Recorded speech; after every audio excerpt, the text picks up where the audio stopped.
So like I say, I didn't do the traditional route. You know, Reagan had started doing union busting, and I've never been. I've worked in one corporate America type thing, Bob's Discount Furniture, Bain Capital took it over, and that was just the epitome of what I had been seeing since Nixon, Reagan, and Democrats followed suit because, like them, I believe that was a viable path. Well, the results are in.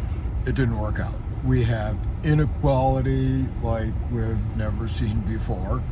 Actually, no, I can't say that because I don't know what the inequality was back in 1929, and we all know what happened after that, and let's avoid it. Let's avoid it if we can. Let's not bring the pitchforks out and do battle.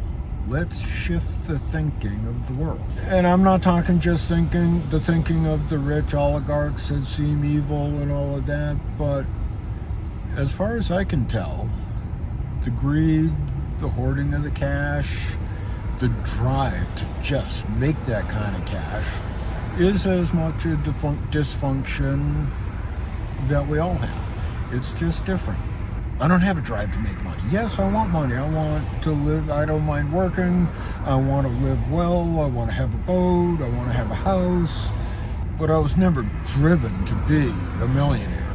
Thousandaire would have been fine, and housing for the rest of my life, and retirement. That again, I love my boat and the fishing, and my son loves boating and fishing, and it's a social magnet, and it would be something to keep Daryl in my life as long as I can. I don't care if I have to bribe him and shit. The kid knows how to. He was running boats in open ocean starting at 9-10 years old. He started doing his tight quarters navigation, docking, putting in his slip, things like that at 12. So the kid can run a boat, so I'd be lucky if he invites me out because he can.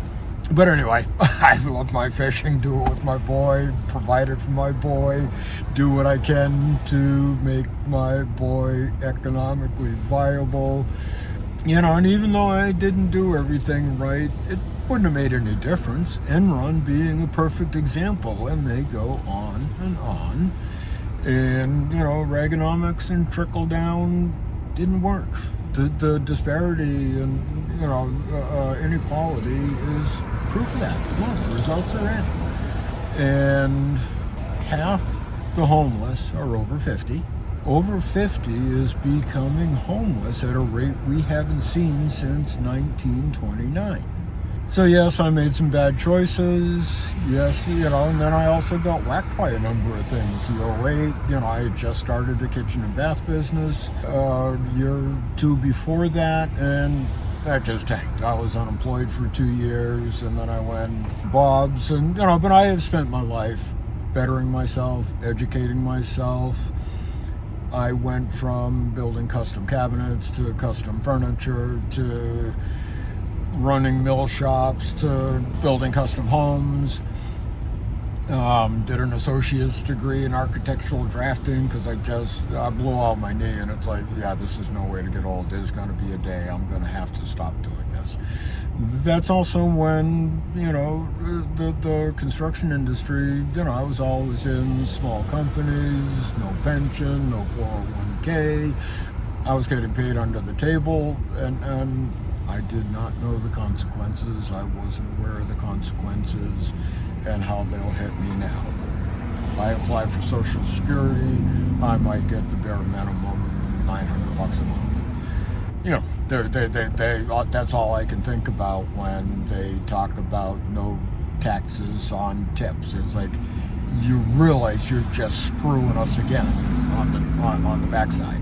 Well, not me. I'm probably never going to be a waiter. I might. Who knows? More than likely, if I don't make things work out, I'll be shuffling around over at Market Basket.